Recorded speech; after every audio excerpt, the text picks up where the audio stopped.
Magandang araw sa iyo, Sir Bob, at sa mga nakikinig sa inyong kwento. Medyo alangan pa nga ako magpadala ng storya sa iyo. Tawagin na lang akong Mael, may asawa at anak na. Naisipan namin noon na umupa lang malapit sa eskwelahan na pinapasukan ng anak namin. Isang paupahan na bahay yung nakita kong mukha namang maayos dahil bagong pintura at may gate pa nga. Ligtas para sa anak namin na maliit pa lang noong mga panahon na yon kung lalabas dahil may gate naman. Pero hindi namin alam na ito yung simula ng nakakatakot na araw para sa aming mag-anak. Jeepney driver pala ako noon.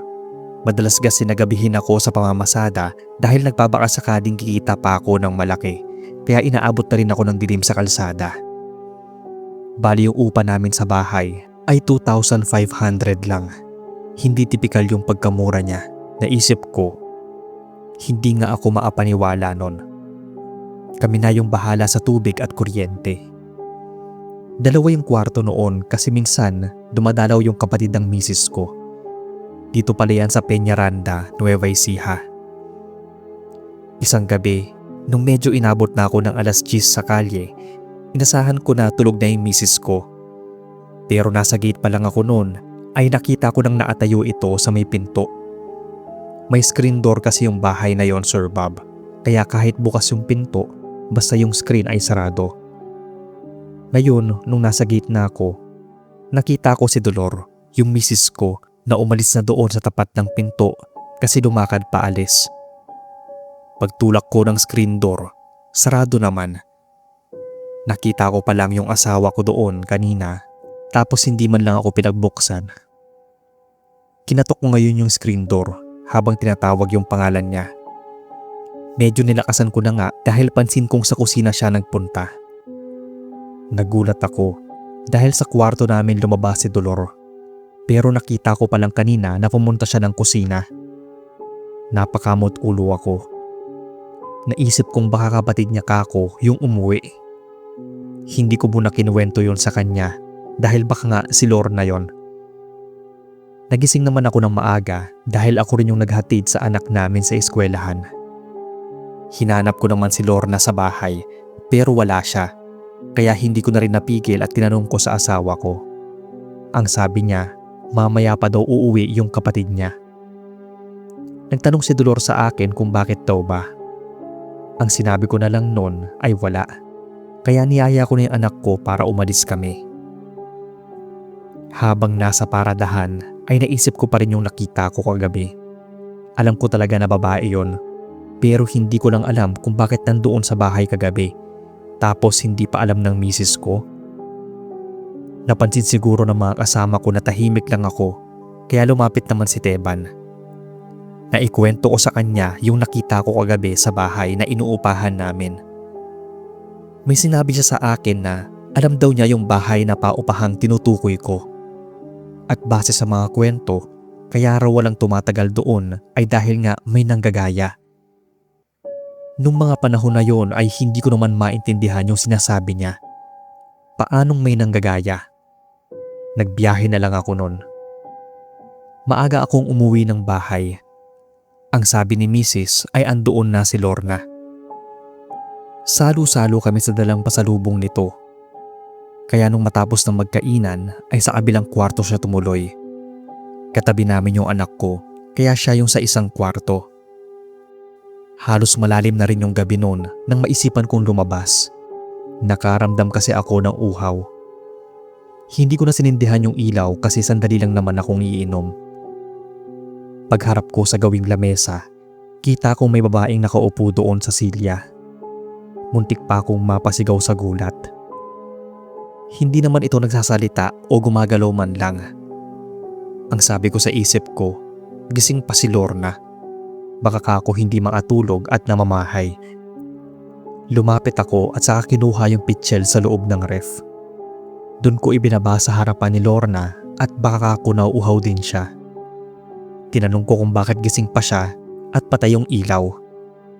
Hindi naman ito kumibo. Nakaupo pa rin siya doon. Hanggang sa kusa na lang din itong tumayo at pumasok sa kwartong tinutuluyan niya. Tumingin pa nga siya sa akin bago isara yung pinto. Tanong ko kung anong nangyari doon. Nakaupo lang tapos hindi nasasalita. Kinabukasan daw noon ay nilagnat si Lorna kaya hindi siya nakasabay sa amin kumain. Ang sabi ko kay Mrs. na nakita ko yung kapatid niya kagabi sa may kusina pero hindi man lang ito nagsasalita. Basta nakaupo lang sa kadiliman. Ang sagot sa akin ni Dolor ay hindi naman daw lumabas kagabi si Lorna dahil sa pagod nito papunta nga dito sa bahay namin. Doon sa sinabing yon ng misis ko ay nagtaka ako kasi imposibleng ibang babae yon kamukhang kamukha ni Lorna. Isa pa, ako yung nakakita dito. Naalala ko agad yung sinabi ng kasamahan kong jeepney driver tungkol nga dito sa inupahan naming bahay. Hindi ko na lang ulit sinabi kay misis yon dahil baka ako yung may problema. Baka antok lang din ako ng mga oras na yon. Nabanggit ko ulit nung nasa pilahan na kami yung nakita ko kagabi sa bahay. At yun nga, ang sabi nila, mura nga sa paupahan pero madalang yung nagtatagal doon dahil sa mga kwento-kwentong may nanggagaya. Doppelganger daw ang tawag doon. Dahil paniwalain nga ako ay naisip ko na baka multo yon dahil 2 beses nang nangyari sa akin. Umuwi ako noon ng tanghali sa bahay dahil may kakaibang kutob ako. Pagdating ko ay maayos na si Lorna. Naglilinis na rin siya ng bakuran kahit pa ang sabi kanina ay may lagnat daw. Tinanong ko pa nga kung ayos na yung pakiramdam niya. Tapos ngumiti lang siya sa akin. Pero agad din niya akong tinawag dahil akala niya ay kanina pa ako nakauwi. Pinagtimpla pa nga daw niya ako ng kape. Nagtataka naman ako noon at tinanong kung nasaan si Dolores. Ang sabi niya ay wala pa raw dahil sinundo yung anak namin. Dagdag pa niya na basta lang daw akong nakatayo sa may pintuan kanina. Hindi ko raw siya pinapansin. Hindi ko nga rin daw inubos yung kape. Kakarating ko lang at siguradong hindi ako yung sinasabi niya. Dahil doon ay napakwento na rin ako sa kanya ng tungkol sa naging karanasan ko naman nung nakita ko siya agabi. Nabitawan pa nga niya yung hawak niyang walis at parang natakot. Tinanong niya kung kailan ko pa daw yun nakita. Ang sabi ko, 2 beses na mula nang makalipat kami doon sa inuupahan. Maya-maya pa ay kasama na ni Mrs. yung anak namin. Naisip ko na totoo nga yung sabi ng mga kasamahan ko na may naninirahang nanggagaya dito sa inupahan naming bahay. Kaya daw walang nagtatagal na umuupa. Hirap din naman akong bitawan dahil napakamura ng renta at malapit pa sa eskwelahan ng anak ko. Sumapit ang gabi. Hindi ako nakatulog. Nakakarinig kaming mag-asawa na parabang may naguhugas ng pinggan. Nagising na nga rin yung anak ko dahil maingay. Inalo naman ng misis ko yung anak namin. Tapos ako, binuksan ko yung pinto. Ganun na lang yung takot naming mag-asawa. Kitang-kita namin na kamukha ng misis ko yung nasa lababo at naguhugas ng pinggan. Parehong buhok, hulma ng katawan, pati na ng tipikal na sinusuot niya kapag nasa bahay. Siyang siya kahit hindi ito nakaharap sa amin. Maski si Lorna nga ay nagising dahil sa ingay ng mga plato. Halos mabasag na nga yung tunog ng mga pinggan at baso. Nakita rin ni Lorna yung nakikita namin. Tumigil ito sa paghuhugas ng pinggan. Pagtingin sa amin ng babaeng kahawig ng asawa ko ay naangisi ito na parabang hindi gagawa ng mabuti. Hinila ko na yung kamay ni Dolor at kinarga yung anak namin. Tumakbo na kami palabas ng bahay. Hindi kami maapaniwala at nanginginig sa takot. Yung anak at misis ko ay napapaiyak na nga, maging si Lorna. Karga ko yung anak namin at andun lang kami sa labas. Kita namin kung paano nagpapatay sindi yung ilaw sa loob ng bahay. Nakita ko pa yung figura ng kamukha ng asawa ko na pabalik-balik ng lakad sa may sala. Nagpunta kami ng barangay at doon nagpaumaga. Nagtataka man sila pero hindi muna namin kinuwento yung nangyari sa bahay. Kinabukasan, hindi na ako nahiya sa may-ari ng paupahan. Agad kami nagsabi na alis na kami doon sa bahay. Ibinigay nito yung isang buwang advance namin na bayad at naghanap kami ng ibang mauupahan. Ang sabi ko na ay hindi baling medyo malayo basta walang multo o nanggagaya sa amin. Minsan na nga lang kami makakita ng murang uupahan ay may kasama naman pala kaming hindi namin maunawaan kung ano. Nakakuha kami ng panibagong uupahan noon sa kabilang barangay. Nangyari to mga 30 taon na nakaraan. Malaki na yung anak namin at may sarili ng pamilya. May apo na rin kami. Sa kasalukuyan ay naninirahan kami dito sa San Jose, Nueva Ecija. Sariling bahay na namin ito at hindi na nangungupahan. Walang nagpaparamdam, multo, nanggagaya o ano. Nakakakilabot lang kung babalikan yung kwento. Pero dahil hindi ko pa rin makalimutan at nahilig na rin sa mga kwentong kababalaghan ay naisipan ko ring ibahagi sa inyo at sa lahat ng mga nakikinig.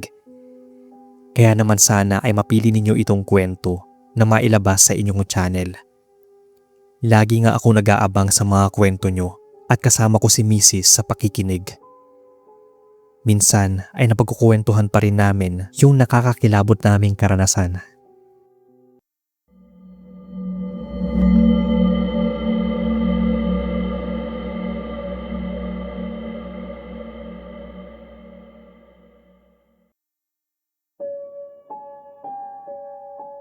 Kamusta boss at sa lahat ng mga nakikinig at nag-aabang sa mga uploads nyo?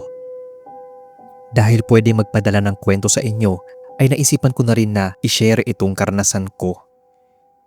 Bali isa akong tricycle driver. Ako si Billy, 37 years old. Binata pa, pero ewan ko. Lahat yata ng mga natitipuhan kong babae ay ayaw sa akin. Bahala na lang. Ang sabi pa naman ng iba ay may kahawig daw akong lalaking artista, pero hindi ko naman kilala. Maisingit lang. Ang ibabahagi kong istorya boss ay nung ginabi akong umuwi dahil sa lakas ng ulan. Naisipan ko muna magpatila sa waiting shed sa may pilahan namin. Dalawa naman kaming naroon ng tropa kong si Isko, kaya nagkwentuhan muna kami habang umuulan nun. Nag-text ako kay nanay na baka gabihin nga ako dahil sa lakas ng ulan. Dito pala nangyari to sa Gapan, sa pagitan ng barangay ng Santa Cruz, bago maarating sa barangay Kapalangan. Bali boss, noon kasi puro puno at talahib yung daan na yon. Kung tawagin dito sa amin, yung lugar na yon ay Awayan. Nakakatakot din talaga kasi walang poste ng ilaw noong mga panahon. Purong talahiban at puno ng akasya. Ayun nga, nag-text ako kay nanay. Naintindihan naman niya. Isa pa, madalas din naman akong gabihin. Pero nung gabi na yon ay mukhang aabutan ako ng hating gabi. Nagkwentuhan muna kami ni Isko tungkol sa kita namin, pati na sa buhay-buhay. Medyo malapit nga lang ang bahay niya sa akin. Ako kasi dadaan pa sa sabana, kaya nakakatakot talaga kung iisipin mo. May mga kwento ng pagmumulto, pero sabi ko hindi naman totoo yon. Tinatakot lang nila ang mga sarili nila. Kaya halos lahat ay hindi inaabutan ng gabi. Dahil ang sabi, may pumapara daw na babae doon at sasakay sayo. Ang biro ko pa nga ako ang parahin niya at iuwi ko siya sa bahay namin. Napatawa kami noon kasi sa isip-isip ko, hindi naman totoo yon. Hindi ko pa naman nararanasan. Ito yung mga panahon na hindi pa ako naniniwala sa mga multo-multo. Tumigil na nga yung ulan nun, kaya nag-aya na si Isko. Dahil malapit lang ang bahay niya, ay nauna na ako dito. Ang sabi pa niya sa akin ay ingat daw pa uwi, baka multuhin ako. Umuo na lang ako sa kanya, tsaka natatawa pa habang palayo. Habang palapit na ako sa dadaanan sa sabana, ay paunti na ng paunti yung liwanag na nakikita ko. Wala kasing mga poste noon sa daanan namin. Yun nga sana yung request namin sa kapitan, pero hanggang nung mga sandaling yun ay wala pa rin. Hindi pa nasusolusyonan. Nagulat ako dahil biglang bumuhos ang malakas na ulan. Pero kakahinto lang nito kaya alam ko na hindi na uulan ulit. Inihinto ko yung tricycle para sana lagyan ng trapal.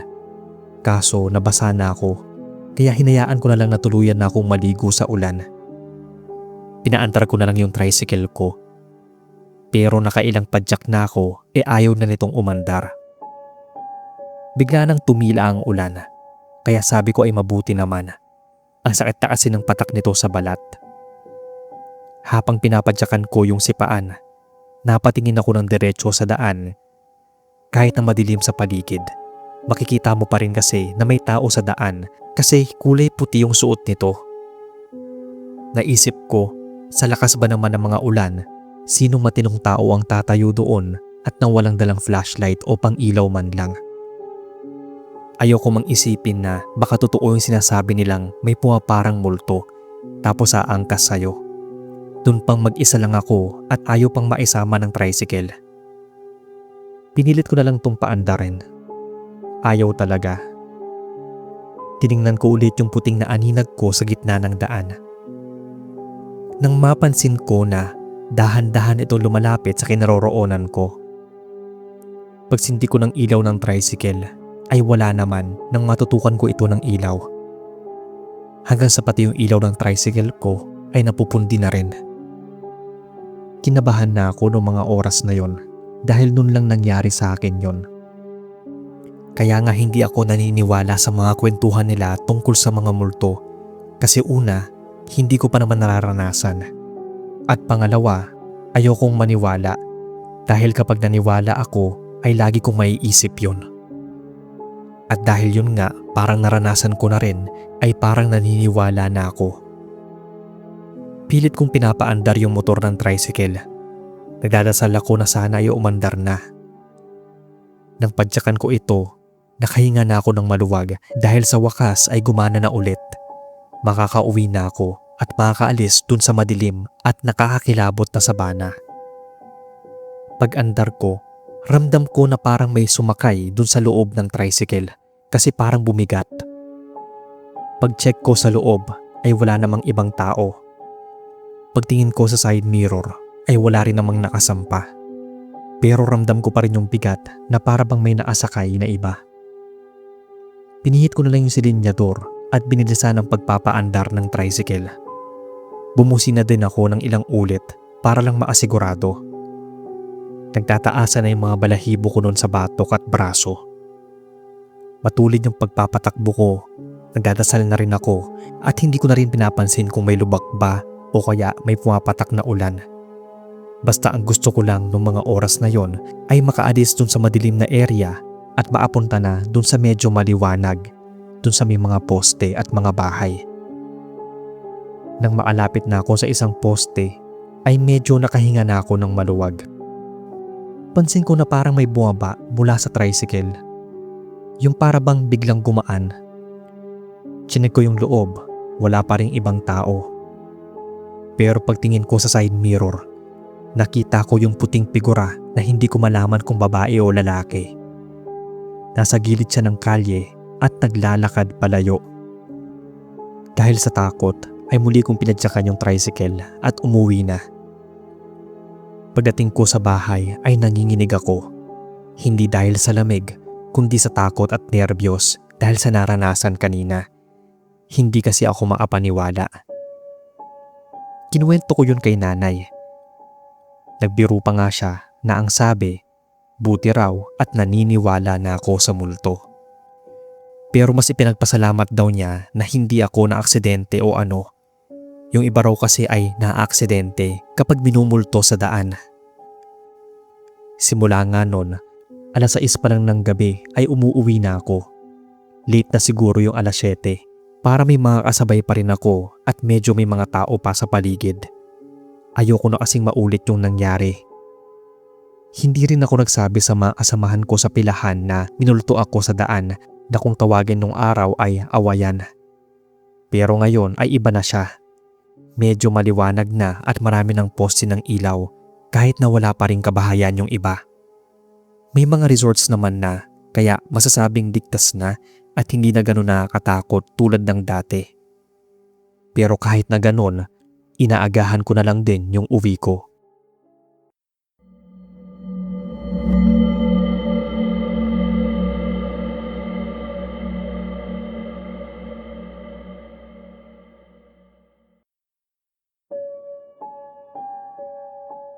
Hello sa lahat.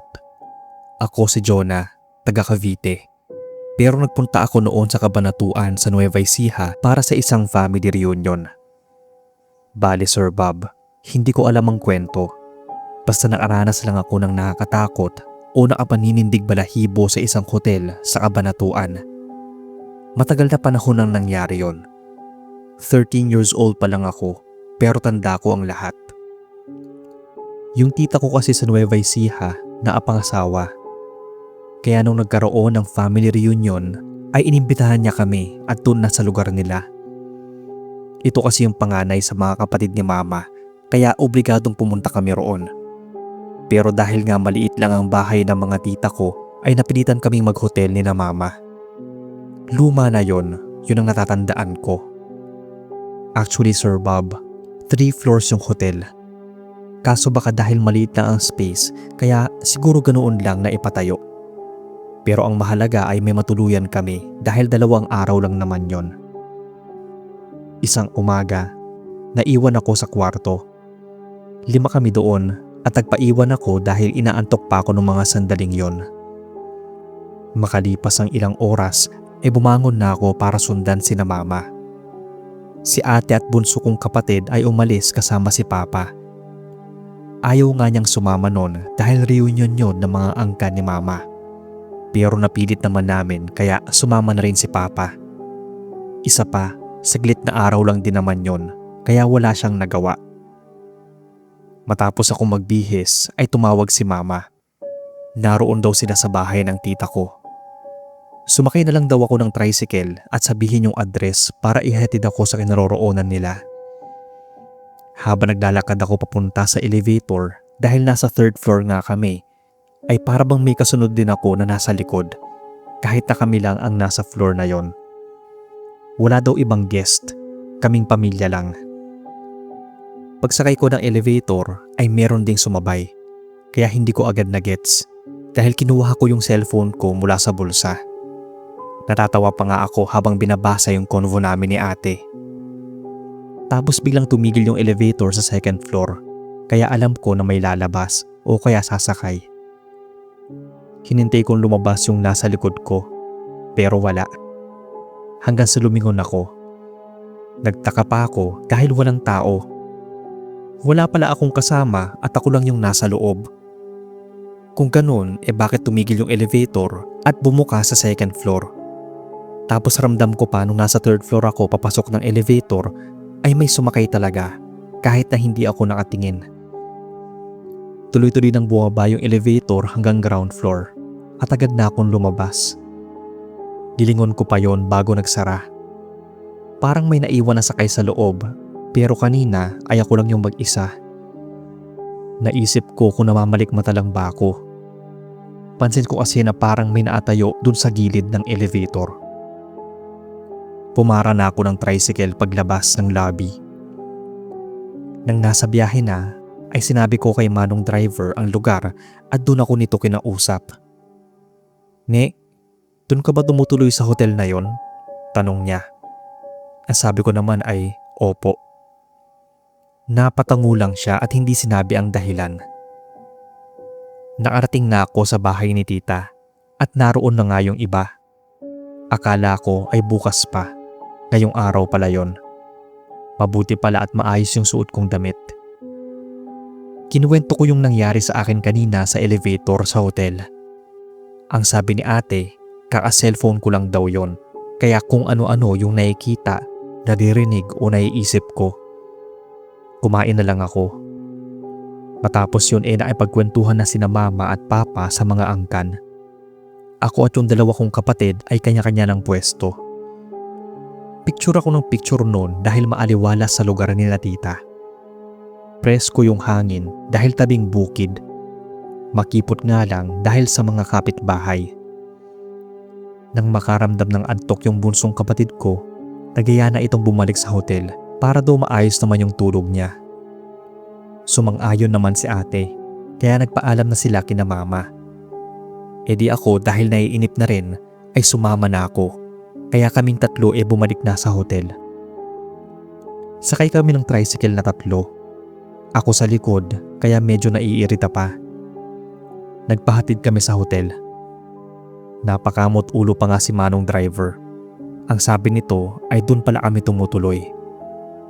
Bihira lang daw kasi ang nagche-check-in doon dahil may kwento raw yung iba na may nagpaparamdam doon, lalo na yung sa elevator nila. Mukha namang hindi naniniwala sina ate at bunso. Basta na lang nila akong iniwan at ako na raw ang magbayad. Nananakot lang daw si Manong. Naisip ko na kung may kababalaghan doon ay sana man lang ay sinabi na ng mga staff. Kinuha ko na yung sukli at umalis para sumunod kina ate at bunso. Naabutan ko silang nasa loob na at ako na lang yung hinihintay. Tumakbo pa nga ako dahil mukhang naiinis na si ate dahil natagalan pa nga ako kanina sa labas. Pinindot na ni ate yung buton para sumara. Naatayo lang ako sa gilid at yung dalawa ay nasa harapan ko. Nang biglang tumigil yung elevator at bumuka sa second floor. Wala namang tao kaya nagkatinginan kami. Pinindot na nga ni ate muli yung button at sumara. Habang nasa loob kami, bigla akong nakaramdam ng lamig nun. Tinanong ko sila kung hindi ba sila nilalamig. Ang sabi ko pa, parang may ibang bumukas ang elevator sa second floor. Sagot naman ni ate ay nilalamig din siya. At napansin din niya yon. Nang biglang bumaba muli ang elevator, kaya nagtaka kami. Dapat kasi ay paakyat sa third floor at hindi papaba dahil hindi naman namin yun pinindot. Bumalik kami sa second floor. Nang bumukas yun, ay madilim na yung floor na yon. Natakot ako, Sir Bob, dahil bakit ganoon na yung second floor? Bigla akong may nakita sa dulo na parang naatayo. Ganun na lang yung sigaw ko dahil unti-unti na itong lumalapit papunta sa amin. Sinabi ko kay ate na dalian na niya ang pampindot ng buton. Sumigaw talaga ako sa kanya dahil iba na talaga yung pairamdam ko doon. Napapansin kong habang papalapit yung figura papunta sa amin ay parang hindi sumasayad ang mga paa nito sa sahig. Mas lalo akong natakot habang ilang beses ko rin pinipindot yung buton. Nagsara naman din yon at umakyat na. Pagdating ng third floor ay dali-dali kaming tumakbo papasok ng room namin. Tinanong ko kina ate at bunso kung nakita rin ba nila yung nakita ko. Ang sabi nila ay oo. Agad tinawagan ni ate sina mama. Halos hindi ko rin maintindihan yung mga sinabi niya dahil iyak siya ng iyak nun. First time namin matakot ng ganun. Sinigurado kong nakalak ang pinto ng kwarto pati na nakasara ang mga bintana. Nang biglang may kumatok ng malakas sa kwarto namin. Nagsama-sama na kami sa isang gilid at naghahawakan, nanginginig sa takot. Habang tumatagal ay palakas ng palakas ang pagkatok o pagdabog na nga sa kwarto. Tapos pilit pang pinipihit ang seradura para mabuksan. Dasal ako ng dasal noon, Sir Bob. Paano kaya kung mabuksan? Paano na lang kami? Nasa third floor pa naman kaming tatlo. Hanggang sa makalipas ang ilang saglit ay tumigil na ang ingay at katok mula sa labas. Napatigil na kami sa pag-iyak nun. Tumawag muli sina mama at papunta na raw sila. Ibig sabihin, tama nga yung babala ng tricycle driver na may nagpaparamdam at kababalaghan sa hotel na yon. Para kasi talagang hindi na buhay na tao ang nasa labas. Kinilabutan ako dahil sa naisip kong maaaring kasama namin yon sa elevator kanina pa lang. Medyo madilim na sa labas at hindi pa rin kami naghiwa-hiwalay. Hanggang sa malakas sa katok na narinig namin at boses na ni mama yon. Kaya mabilis itong binuksan ni ate. Pero pagkabukas niya ng pinto ay wala namang tao. Malamig na hangin lang yung sumalubong sa kanya. Sigaw ko kay ate ay isara na niya yung pinto agad-agad. Mabilis naman niyang sinara yon. Di ba boses ni mama yon? Bakit wala siya? Saad niya. Napayakap naman ako kay Bunso. Ilang minuto pa ay biglang kumalabog ang pinto ng CR, kaya doon kami napatingin. Unti-unting nagbukas yon. Halos himatayin ako, Sir Bob. Hindi nakabukas ang ilaw ng CR. May nakita akong itim na figura sa dulo. Dahil sa takot, napapaiyak na sumigaw na ako kina ate at Bunso na umalis na kami ng kwarto. Mabilis siyang binuksan ang pinto. Napapaiyak na kami habang tumatakbo papunta sa elevator. Nang bigla ito magbukas at bumungad sina mama at papa. Napayakap naman kami sa kanila. Kahit na hindi nila alam ang buong dahilan ay sumakay na kami sa loob ng elevator. Nakahinga ako ng maluwag nang nasa loob na kami at alam kong ligtas na kaming tatlo. Habang pababa ay kinakalma nila kami. Paglabas ng ground floor, dali-dali kami nagpunta sa front desk at ikinuwento yung mga experiences namin sa hotel. Mukhang nagulat naman yung dalawang staff dahil hindi nila alam na may ganun palang nangyayari. Bago pa lang daw silang nagtatrabaho sa hotel. Nagpasensya na lang sila na ganun yung nangyari sa amin at tinanong kung gusto ba namin magpalipat ng ibang room. Ang sabi naman ni na mama ay huwag na raw at aalis na kami. Sinabihan nila kaming magkakapatid na maghintay muna doon sa lobby. Silang dalawa na lang daw ni Papa ang aakyat para kunin yung mga gamit namin. Medyo napanatag naman kami dahil hindi na namin kailangan umakyat pa. Nagtungo na sila sa room namin sa third floor at mabilis din bumaba, bit-bit yung mga bags namin. Hindi ko maisip, Sir Bob, na mararanasan ko at namin yung ganong pagpaparamdam at pagpapakita. Sobrang kinilabutan kaming tatlo talaga na nakaranas ng ganon. Simula nga noon ay hindi na ako pumapasok o sumasakay sa elevator lalo kapag mag-isa lang. Minsan nga, pinipili ko nang maghagdan. Tuwing kumagala ay ayokong mag-isa o kaya hindi ako nagpapaiwan mag-isa sa room. Dapat ay may kasama ako. Ewan ko, na-trauma na talaga ako. May kaba at takot pa rin kahit ilang taon na ang lumipas. Sariwa pa rin sa alaala ko yung mga pangyayari at nakakatakot pa rin talaga kung iisipin, lalo kapag mag-isa ka lang. Hanggang dito na lang po, sir, ang story ko. I hope na marinig ko to sa inyong channel dahil avid listener niyo talaga ako. More uploads pa po and God bless.